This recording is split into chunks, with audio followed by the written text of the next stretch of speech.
Assalamualaikum warahmatullahi wabarakatuh. Kembali lagi di channel Suketireng.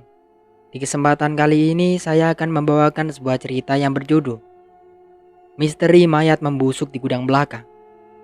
Cerita ini ditulis oleh akun Facebook bernama Yusni. Bagi kalian semua yang ingin membaca ceritanya secara langsung, bisa langsung kunjungi link yang sudah ada di deskripsi. Sebelum cerita ini dimulai, jangan lupa untuk like, komen, dan subscribe channel ini, dan juga tekan lonceng notifikasinya agar kalian semua tidak ketinggalan cerita-cerita terbaru dari kami. Tentunya tak usah berlama-lama lagi, langsung saja kita masuk ke ceritanya. Aku pun berbalik badan melanjutkan tugasku menyapu rumah. Tinggal kamar ayah yang belum sempat kubersihkan. Ini kali pertamanya aku masuk. Kulihat tempat tidur ayah sudah rapi. Perhatianku malah tertarik pada bingkai foto kami sekeluarga terpajang di dinding semuanya. Terlebih ada fotoku ketika kecil sedang dipangku ayah di atas nakas. Aku mendekat dan terhenyak duduk di tepi ranjang.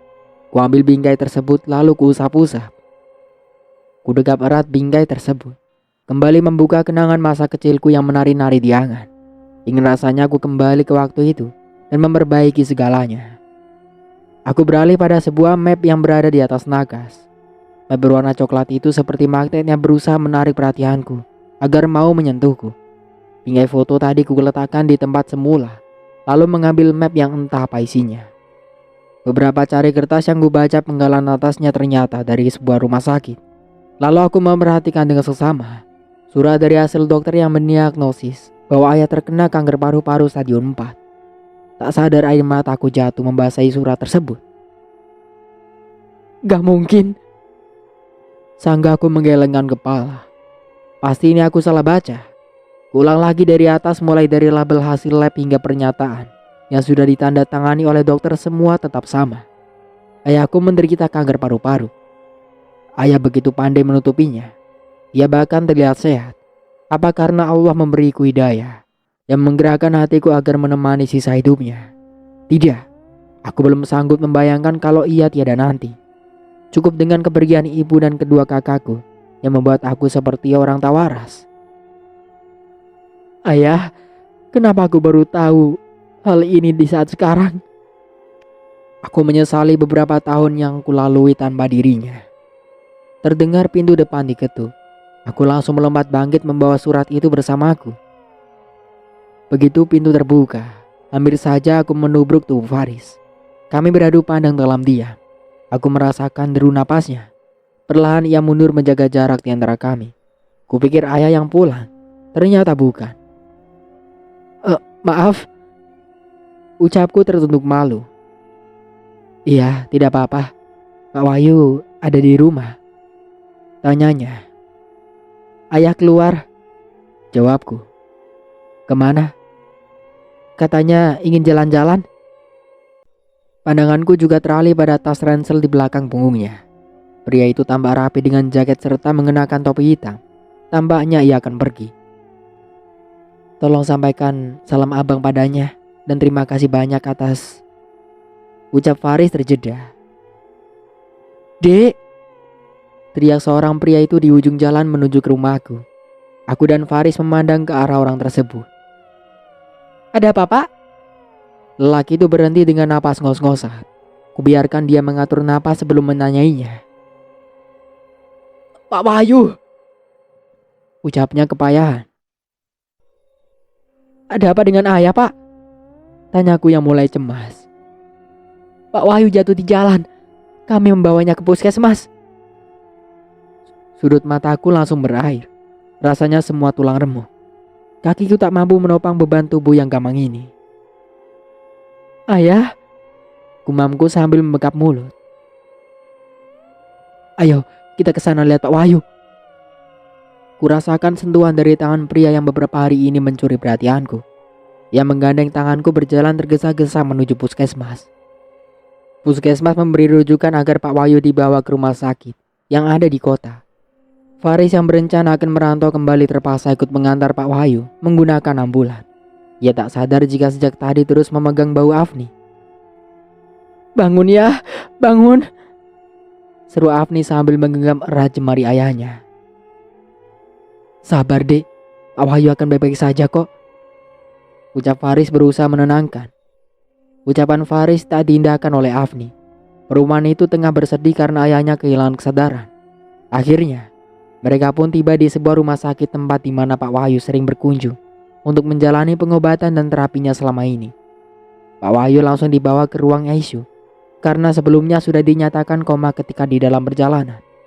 Afni yang tak bisa menemani hanya mondar-mandir di luar menunggu dokter keluar dan memberitahu kondisi ayahnya. Faris sejak tadi memperhatikan Afni yang masih menunggu harap-harap cemas. Lelaki itu mengayunkan kakinya mendekati Afni. Duduklah, pinta Faris. Afni menggelengkan kepalanya. Ia melipat kedua tangannya di atas dada dan sesekali menggigit kuku. Pintu terbuka. Pandangan Afni langsung teralihkan pada dokter yang keluar dari ruang ICU. Gimana ayah saya, dok? Tanya Afni cemas. Pasien sudah melewati masa komanya. Untung pihak puskesmas langsung merujuk ke sini dan didampingi oleh petugas medis yang sangat telaten. Kini pasien sudah siuman. Tetapi jangan dijenguk dulu. Biarkan ia istirahat agar obatnya segera beraksi. Nanti tolong bawakan surat riwayat penyakitnya ya. Iya dok. Afni meraup wajahnya. Ia mengucap puji syukur karena Pak Wahyu sudah siuman. Meski belum bisa dilihat, setidaknya ia bisa bernapas lega setelah lama air matanya terkuras habis. Afni terenyak duduk di salah satu kursi tunggu yang berjajar di dekat dinding. Matanya mengedar kiri kanan, lalu spontan bangkit memutar badan. Kemana Bang Faris? Gumamnya. Pandangannya beralih pada tas ransel yang tertinggal. Afni yakin Faris sengaja meninggalkan tas itu karena ia tak pergi jauh. Afni kembali duduk sembari menunggu Faris. Tak berselang lama, pria itu tersenyum simpul dari kejauhan sambil memegangi 2 botol air mineral dan juga roti. Setelah mendekat, ia menyodorkan di hadapan perempuan yang tengah larut dalam lamunan. Dek, panggil Faris sekaligus menyadarkan Afni. Abang dari mana saja? Tanpa sadar Afni mencecar Faris dengan pertanyaan yang membuatnya malu sendiri. Abang keluar sebentar untuk membelikan minuman ini. Faris menyerahkan 1 botol air mineral dan juga roti selai untuk Afni. Kemudian duduk di jajaran kursi yang sama. Makanlah, jangan melamun, ucap Faris sambil membuka bungkusan roti miliknya, lalu mengunyah. Iya bang. Afni mulai meneguk air mineral sedikit lalu memakan roti yang dibelikan oleh Faris. Dokter bilang apa tadi? Ayah sudah mulai siuman bang, cuman belum boleh dilihat sekarang. Dokter juga meminta untuk membawakan surat riwayat penyakitnya selama ini. Loh, memang Pak Wahyu sakit apa? Kanker paru-paru stadium 4 bang. Faris seketika tersedak mendengarnya. Hidungnya sampai berair. Begitu pula dengan wajahnya mendadak merah. Afni bangkit dan menepuk-nepuk pelan punggung Faris sampai agak enakan. Barulah ia kembali duduk. Serius dek? Tanya Faris lagi sambil mengelap tepi bibirnya. Iya bang, aku juga baru tahu, jawab Afni dengan wajah sendu. Insya Allah Pak Wahyu akan segera pulih kembali dan berkumpul dengan kita. Dahi Afni mengerut. Ia tak mengerti dengan ucapan kita agak mengganjal yang ia rasa. Sayangnya, bila ditebak dari ekspresi Faris, ia sama sekali tak merasa ada yang aneh. Malah Afni yang berpikir begitu. Apa ini kode atau dia yang kebaperan? Rasa kantuk mulai menderah. Sudah seharian Afni berjaga di depan ruang ICU. Ia selalu bertanya kalau dokter keluar di ruang tempat ayahnya dirawat itu. Jawaban dokter masih tetap sama.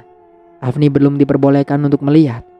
Sementara Faris masih setia menemani, meski mereka lebih banyak diam ketimbang saling bertukar cerita. Faris kasihan melihat Afni yang dari tadi menahan kantuk. Ia mengeluarkan kain sarung dari dalam tas yang dibentangkan di atas kursi dan tas ranselnya sebagai bantal. Tidurlah dek, insya Allah besok Pak Wahyu sudah bisa kita lihat, bujuk Faris. Abang aja yang tidur, aku masih nungguin ayah, ucap Afni yang berdiri di depan pintu. dan celingak-celinguk ke arah dalam melalui kaca yang sebesar telapak tangan di bagian atas dari pintu. "Abang akan tidur di kursi tunggu lantai bawah." Afni melirik kiri kanan yang tampak sunyi karena ruang ICU tempat ayahnya dirawat berada di ujung dari lantai 3. Ia merasa takut sendirian. Terpaksa Afni mengejar Faris yang sudah berjalan hendak meninggalkannya. "Bang, aku takut," ucap Afni. Langkah Faris tertahan, kemudian menoleh ke belakang. Ia juga mengedarkan pandangannya ke sekeliling. Memang diakui bahwa tak ada satupun orang yang berjaga di luar ruang, kecuali Afni sendiri. Lalu, Faris sengaja menggoda agar suasana hati Afni kembali membaik setelah seharian bersedih karena ayahnya. Aku ingin abang tetap di sini," ucap Afni gugup. "Gak bisa." Afni terbelalak mendapatkan penolakan dari Faris. "Ya sudah, pergi saja. Dasar orang aneh," seru Afni, kesal dan memutuskan berbalik badan kembali ke kursi tadi. Setelah sekian lama berduka, akhirnya Faris terkekeh melihat tingkah Afni yang menurutnya mudah sekali merajuk. "Pergi saja, adik kan tahu kalau di rumah sakit ini tempatnya hantu berkeliaran," seru Faris menakut-nakuti. Ia berusaha menahan tawa. Afni mendadak berhenti, matanya mengekor kiri kanan penuh awas. Ucapan Faris ternyata mampu membuat bulu kuduk Afni meremang. "Aku gak takut," tegas Afni seraya menarik nafas. Ia menepi segala ketakutan yang mendadak muncul. Afni lantas berjalan menuju kursi yang ternyak duduk, memasang wajah cemberut. Matanya mulai mengedar lagi, lalu membulat sempurna karena Faris sudah tak ada di sana. Koridor tersebut hening dan sunyi. Afni mulai gelisah. Ia dengan terpaksa berlari ke lantai bawah ingin mencari Faris. Dan ternyata pria itu sedang menuruni anak tangga. "Tunggu," seru Afni, menahan langkah Faris. Faris tersenyum sumringah sebelum berbalik badan menoleh pada Afni. Terdengar derap langkah Afni menuruni anak tangga untuk menghampirinya. "Kenapa abang main pergi begitu aja?" protes anak Pak Wahyu itu sambil bersungut. "Lah, bukannya adik sendiri meminta abang pergi?" Dahi Faris mengerut. Afni hanya bisa diam. Ia sadar akan ucapannya tadi yang meminta Faris pergi karena terus ditakuti. Sebenarnya, jauh di lubuk hati ada rasa nyaman yang tak bisa dipungkiri. "Kapan?" balas Afni pura-pura tak sadar. "Jadi gimana? Gimana apanya?" "Ya sudah, abang turun saja," ucap Faris kembali menggoda Afni.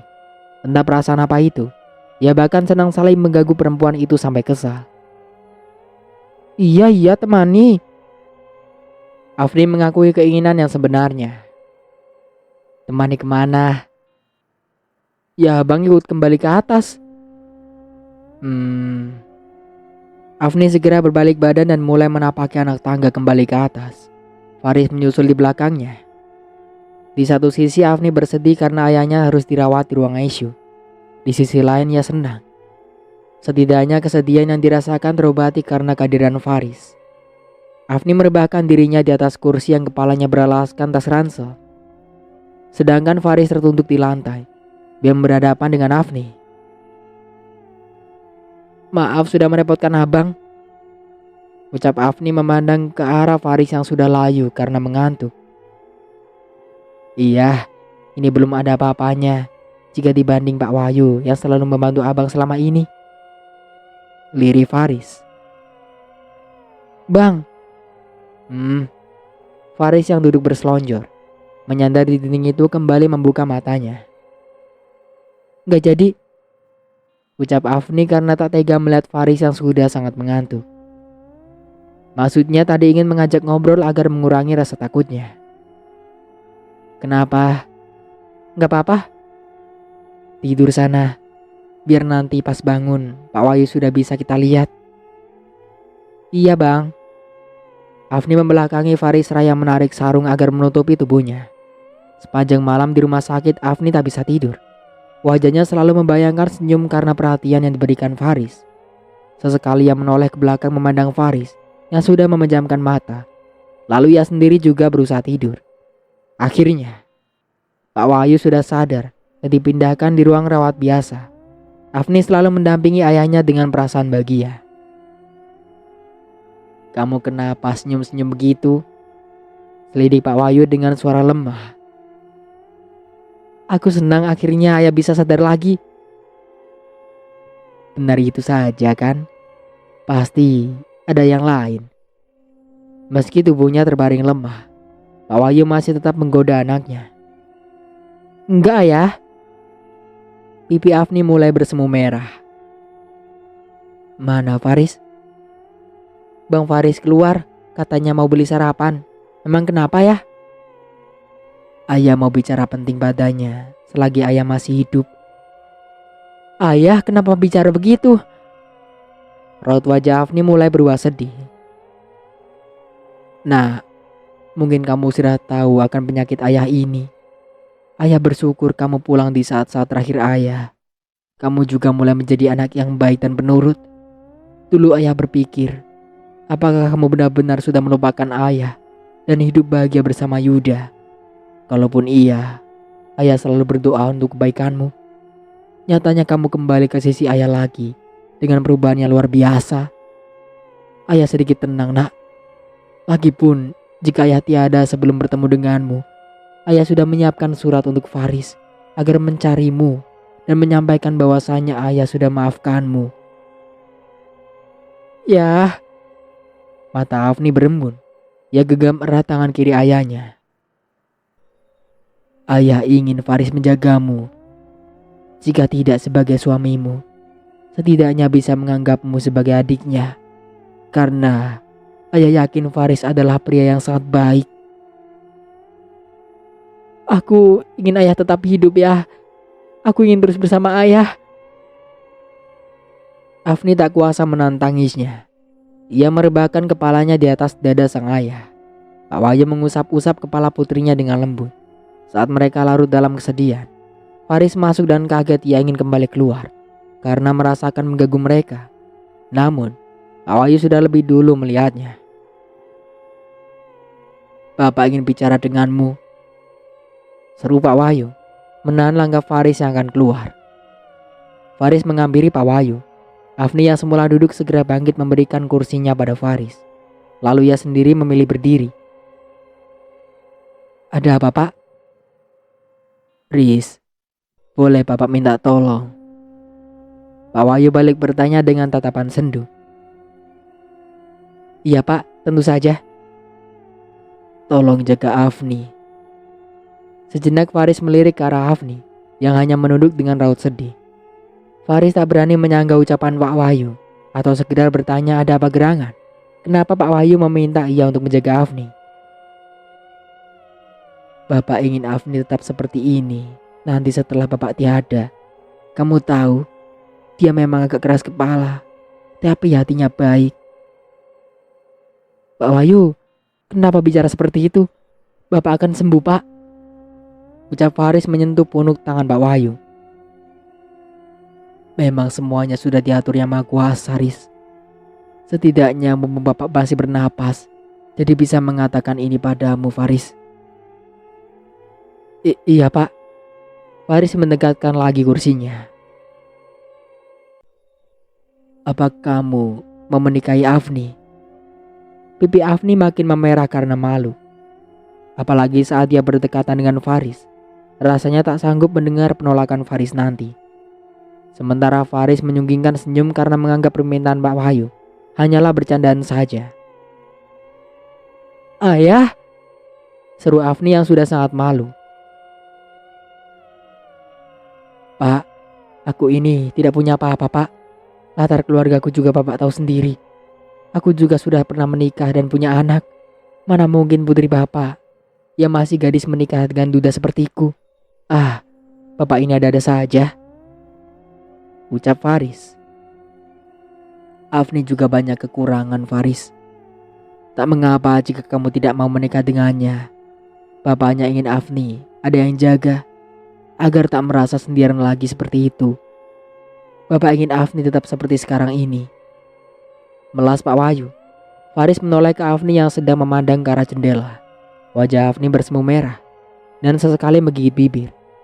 Lelaki itu juga tak mengerti kenapa hatinya tak bisa menolak. Cuma ia juga sadar diri. Apa pantas setelah apa yang terjadi sebelumnya, ia menikah kembali dengan anak Pak Wahyu pula? Apa nanti yang akan dipikirkan orang kampung? Itulah yang jadi ganjalan di hati Faris. Jangan memaksakan dirimu, Faris.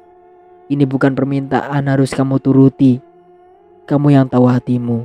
Tapi Bapak mohon, jika nanti Bapak tiada, jaga Afni selayaknya saudarimu.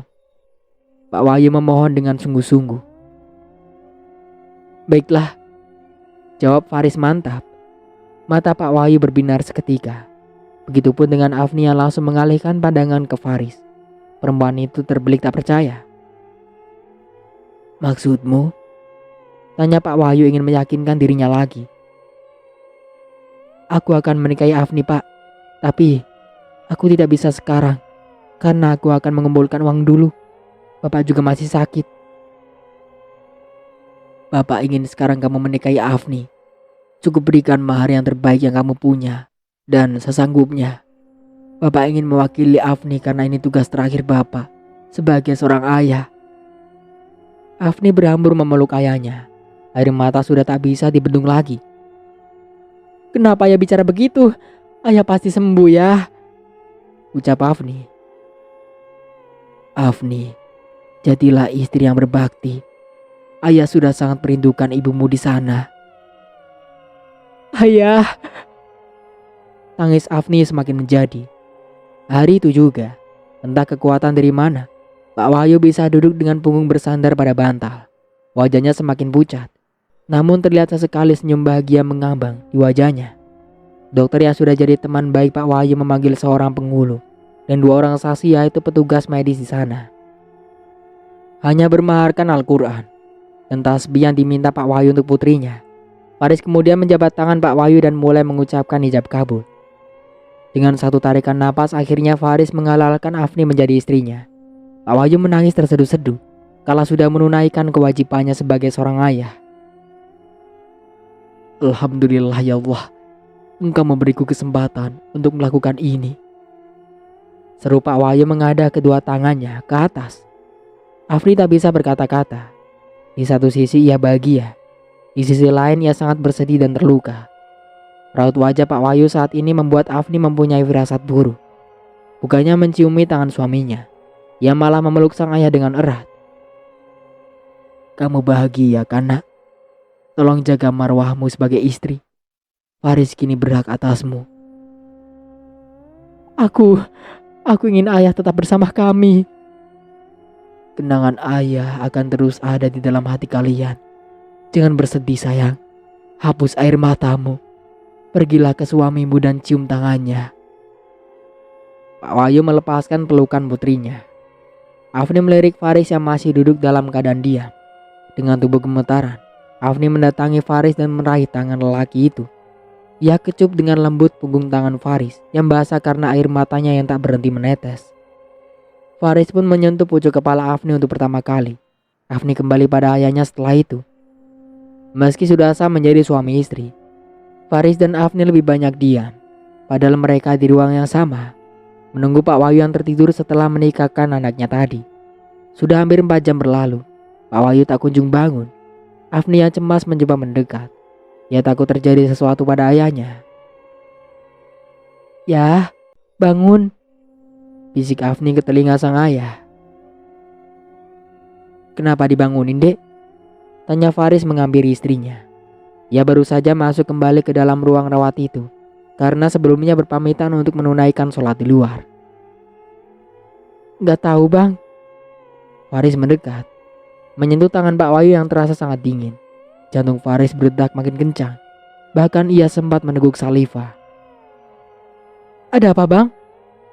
Tanya Afni yang makin khawatir. Terlebih melihat ekspresi suaminya itu. Bukannya menjawab, Faris bergegas balik badan dan keluar menemui dokter. Afni kemudian mendekat. Ia juga menyentuh tangan ayahnya. Karena sudah takut duluan, Afni meraba urat nadi yang sudah tidak terasa lagi. Denyutnya di pergelangan tangan kanan Pak Wahyu. Seketika, tunggai kaki Afni lemas. Ia berusaha meraba lagi berharap apa yang ia rasakan adalah kesalahan. Masih tetap sama. Tak ada denyut nadi sama sekali. "Ayah, bangun ya. Jangan bercanda ya." Seru Afni menggunjang-gunjang tubuh ayahnya yang sudah kaku. "Bangun ya," jerit Afni. Tak lama kemudian Faris masuk bersama seorang dokter dan 2 orang perawat. Pak Wahyu segera diperiksa hingga dokter memperlihatkan raut wajah sedih. "Pak Wahyu sudah tiada," ucap sang dokter. "Ayah!" Afni berteriak dengan tubuh limbung hingga jatuh tak sadarkan diri. Jenazah Pak Wahyu akhirnya dimakamkan di sebelah makam istrinya. Afni dan Faris pulang ke desa setelah itu, tepatnya ke rumah milik Pak Wahyu. Warga berdatangan melayat meski jenazah tak dibawa pulang karena sangat jauh, dan memakan waktu lagi ketika dibawa ke kota untuk dikuburkan sebelah makam istri dan kedua anaknya. Berita duka itu membuat warga tak percaya, karena yang mereka tahu sebelumnya Pak Wahyu tampak sehat dan bugar. Tidak ada yang menyangka bahwa lelaki parubaya itu mengidap kanker paru-paru. Warga terus berdatangan untuk menyampaikan bela-sungkawa. Sampai 3 hari kepergian Pak Wahyu, warga mulai menaruh curiga pada Faris dan Afni yang tinggal serumah. Semenjak kasus Raima itu terungkap, warga mulai menjaga jarak dengan Faris. Bahkan ada yang tidak menyukai kehadirannya di kampung itu dengan dalih bahwa dia anak seorang pembunuh. Sekelompok pemuda mulai panas karena hasutan seseorang yang mengatakan bahwa Faris kumpul kebo dengan anak Pak Wahyu. Tepatnya jam 11 malam, mereka mendatangi rumah Pak Wahyu. Daun pintu digedor-gedor saat semua orang sudah terlelap. Faris yang masih membantu Afni membereskan ruang tamu karena sebelumnya ada tahlilan, jadi bergegas keluar menemui para pemuda kampung. Pintu dibuka. Faris terkejut melihat para pemuda kampung yang dulu juga pernah menghakimi ibunya, tengah berdiri di halaman rumah dengan sorot mata tajam. "Oh, jadi benar kamu tinggal serumah dengan anak almarhum?" cecar salah seorang pemuda. "Berani-beraninya kalian berbuat mesum di kampung ini. Sudah bikin malu karena ulah ibumu. Kini kamu yang bikin malu. Memang ibu anak sama-sama saja bejat. Ya, bikin muak kita semua. Mereka yang berbuat kita yang terkena sialnya. Lebih baik kita usir saja dia dari kampung ini." Para pemuda saling bersahutan. Mereka geram dengan Faris. Ini gak seperti yang kalian duga," ucap Faris membela diri. "Ah, terlalu banyak bacot." Bah, seorang pria langsung meninju wajah Faris, tepatnya mengenai batang hidung. Darah segar langsung mengucur deras dan warga lain mulai tersulut amarahnya agar Faris kembali diajar. Afni yang mencari-cari bukti pernikahan mereka itu sedikit terlambat untuk menyelamatkan suaminya dari amukan pemuda kampung. "Apa-apaan kalian ini?" Afni pasang badan menghadapi semua orang sambil memegang surat lembar, bukti bahwa ia dan Faris sudah menikah. "Dia suamiku dan kami sudah menikah," tegas Afni memperlihatkan selembar surat yang telah bermaterai. Seseorang maju dan menariknya kasar dari tangan Afni. Mereka membaca dengan seksama. Semua orang saling berbisik heran. Afni langsung memeluk suaminya yang kesakitan. Wah, hebat banget si Faris menjebak anak orang biar namanya bersih di kampung ini. Tapi maaf, kami sudah tak percaya lagi. Ayo kita pergi." Orang itu melempar surat tadi hingga jatuh ke tanah. Para pemuda kampung itu mulai beranjak meninggalkan halaman rumah. Bahkan mereka dengan sengaja menginjak bukti pernikahan yang masih dilakukan secara siri itu. Afni menangis melihat kelakuan warga pada suaminya. Ia tuntun Faris untuk masuk ke dalam dan duduk di sofa. Ia berlari panik mencari kotak P3K untuk mengobati hidung Faris. Setelah masa menjadi pasangan suami istri secara agama, Faris sama sekali belum menyentuh Afni. Layaknya suami istri apalagi sampai tidur di kasur yang sama. Faris belum ada keberanian akan hal itu. "Ya Allah bang, jahat sekali mereka," seru Afni sesenggukan sambil membersihkan darah yang terus menetes keluar dari hidung Faris. "Lebih baik kita pergi saja dari kampung ini bang. Aku tidak ingin abang jadi sasaran kemarahan mereka lagi. Aku takut abang kenapa-napa." Afni makin menjadi, hatinya terasa sesak. Faris menyentuh dagu Afni, lalu sedikit dinaikkan. Kedua pasang mata itu saling tatap. Dengan penuh perasaan Faris menyentuh lembut pipi istrinya yang sangat basah. Ia lap dengan telapak tangannya. "Abang tidak apa-apa, Dek.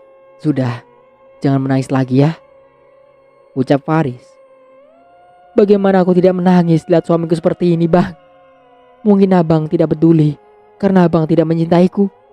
Tapi aku peduli, Bang," sanggah Afni. Tangannya sampai gemetar saat mengobati Faris. Faris menarik tubuh Afni dan ia dekap dengan erat. Aliran darah Afni berdesir hebat. Kini, bukan tangannya saja yang gemetar, tubuhnya juga. "Abang sangat mencintaimu, sayang," bisik Faris. Ini bukan sekedar rayuan, tetapi kalimat itu keluar langsung dari lubuk hatinya yang terdalam. Afni makin larut dalam keharuannya. Ternyata cintanya tak bertepuk sebelah tangan. Tiar meringkuk di lantai yang hanya beralaskan tikar tipis. Ia mengenakan baju tahanan berwarna biru. Tubuhnya tampak semakin kurus. Selama di penjara tidak ada yang menjenguknya sama sekali. Terdengar kabar kalau rumahnya telah kosong karena anak asuhnya selama ini pergi dari rumah haram tersebut. Pun rumah itu telah terpasang garis polisi. Ia hanya berharap ada seseorang yang mendatanginya. Setidaknya bisa jadi penguat untuknya. Tiba-tiba seorang sipir membukakan pintu besi tersebut. Ia memanggil Tiar karena ada seseorang yang akan bertemu dengannya. Raut wajah Tiar yang semula murung kini tampak sedikit tersenyum. Sebelum keluar, tangannya diborgol terlebih dahulu. Barulah kemudian ia dibawa ke ruang tunggu. Mendadak langkah Tiar tercekat melihat seseorang mengenakan jaket hoodie dan celana jeans hitam panjang dalam posisi belakanginya. Tiar begitu hafal lekuk tubuh itu.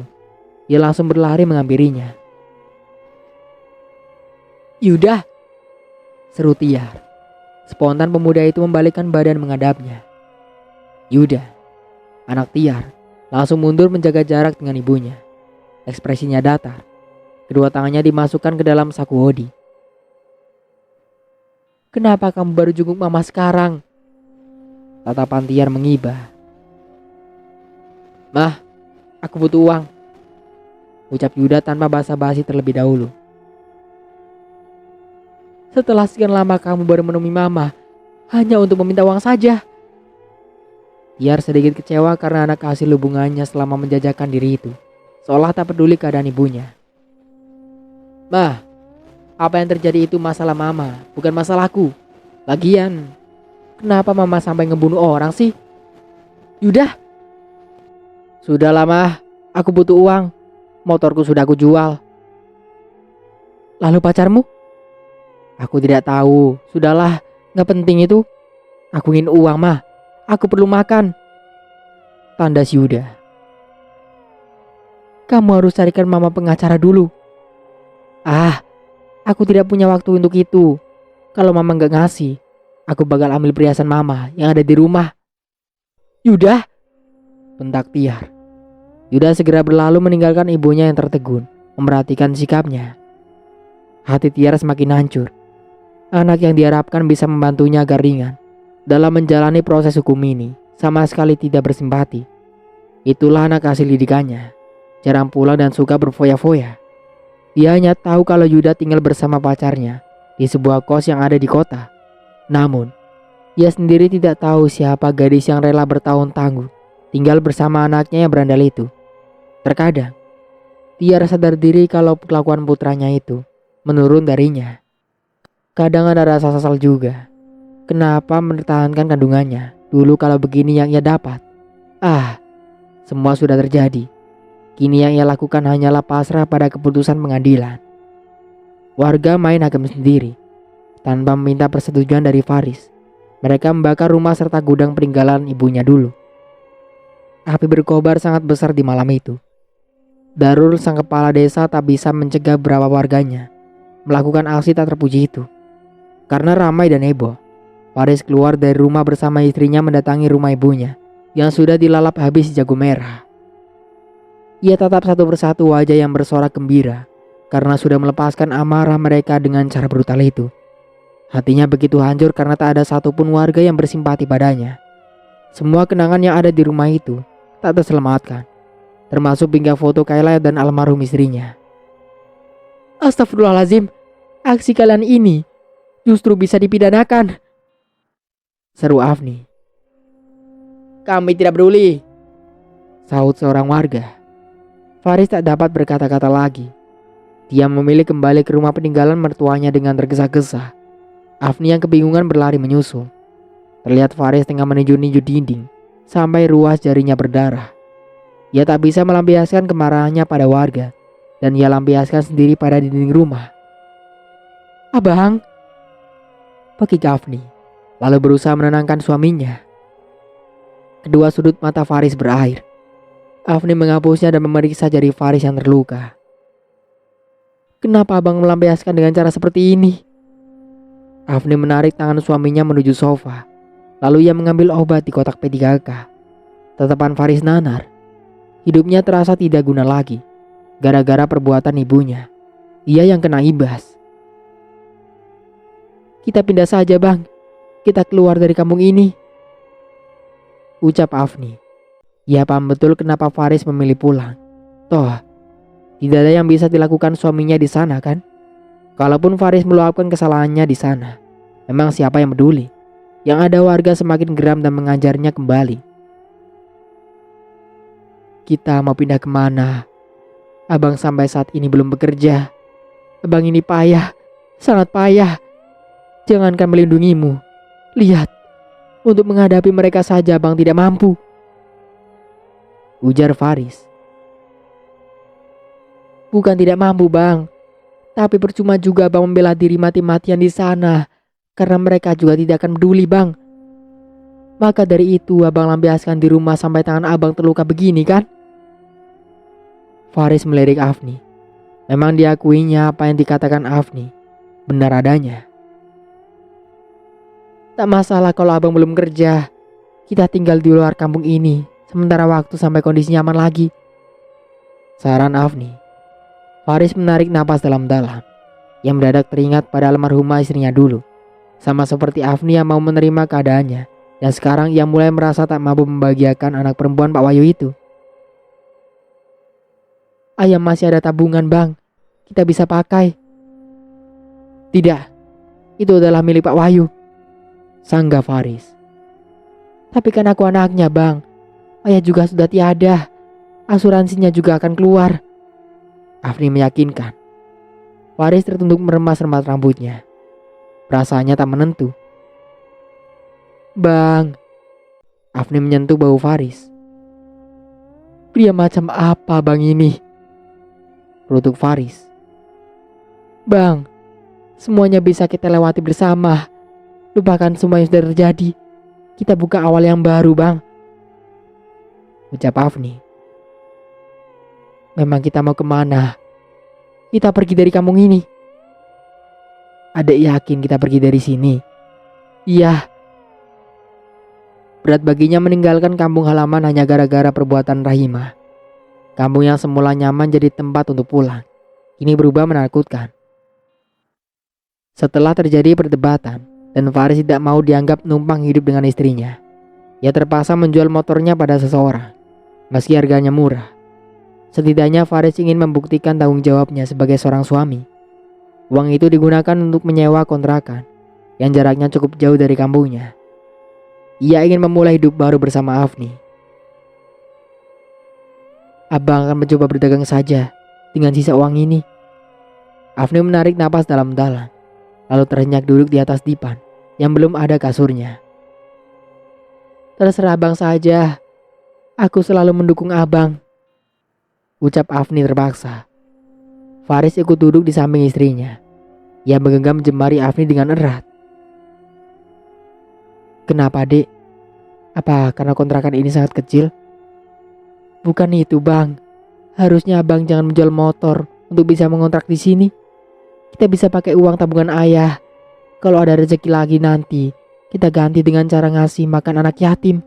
Lagian aku ini juga anaknya bang. Aku menggunakannya untuk kita. Afni tampak kecewa sambil menghela nafas berat. Ini tanggung jawab abang dek. Apa yang abang miliki ya dimanfaatin dulu sayang, pujuk Faris. Kata sayang itu mampu meluluhkan hati Afni. Pria yang dikiranya kaku ternyata bisa mengucapkan kata mesra itu. Kalau senyum ya senyum aja sayang, jangan ditahan. Kuda Faris memperhatikan raut wajah istrinya yang sesekali mengembangkan senyum. Tangan Faris mulai menyentuh bahu Afni, kemudian merangkulnya. Mereka melewati malam yang indah di kontrakan itu, memulai kehidupan yang baru sebagai pasangan suami istri. Sejenak melupakan apa yang sudah terjadi sebelumnya. Adik di rumah aja ya. Abang akan naik angkutan umum ke rumah teman abang. Mudah-mudahan dia bisa bantu usaha kita nanti. Ucap Faris seraya melangkah keluar rumah. Afni mengangguk dan tersenyum manis. Tak lupa pula yang mencium punuk tangan suaminya. Jangan pulang kemalaman ya bang. Iya sayang. Faris juga membalas menciumi kening istrinya itu. Afni melambaikan tangan mengantarkan kepergian suaminya. Setelah Faris tak terjangkau lagi dari pandangan matanya, Afni segera berbalik badan akan masuk ke dalam.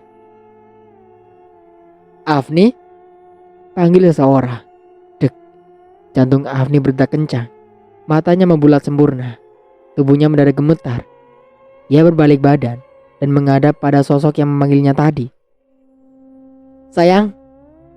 Lelaki bergaya urakan dengan jaket denim dan celana ngepas yang bagian lututnya berlubang, merentangkan kedua tangannya. Afni mundur perlahan. Lelaki itu menautkan kedua alisnya karena Afni tak menyambutnya dengan baik. Aku kangen loh. Pergi kamu Yud, ucap Afni. Dadanya sampai bergemuruh hebat. Kenapa kamu mengusirku? Kamu makin cantik saja berhijab seperti ini. Apa ini rumah ayahmu yang gila itu? Plak.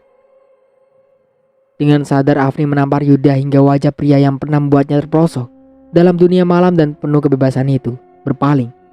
Yudanya bisa mengusap-usap pipinya yang meradang. Kamu berani menamparku? Hardik Yuda tak terima. Yah, pergi kamu dari sini, atau kuteriaki maling, ancam Afni. Aku tinggal di sekitar sini. Orang-orang sudah mengenalku. Bahkan mereka tidak berani menyentuhku. Ya, karena kamu berandal yang menjijikan. Sama seperti ibumu yang seorang pelacur, balas Afni dengan sorot mata tajam. Tangan Yuda mengepal erat. Ia merasa terhina. Matanya sampai memerah.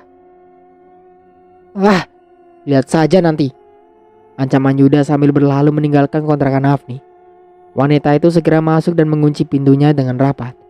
Ia mengusap dada karena masih berdebar. Pertemuannya dengan Yuda sungguh sangat tidak diharapkan. Ia tidak ingin Faris tahu bagaimana masa lalunya dengan Yuda dulu. Ya Allah, aku harus apa? Gumam Afni. Untuk sementara aku cukupkan dulu ceritanya sampai di sini. Saya Mang Dayun pamit undur diri. Kurang lebihnya mohon maaf. Wassalamualaikum warahmatullahi wabarakatuh.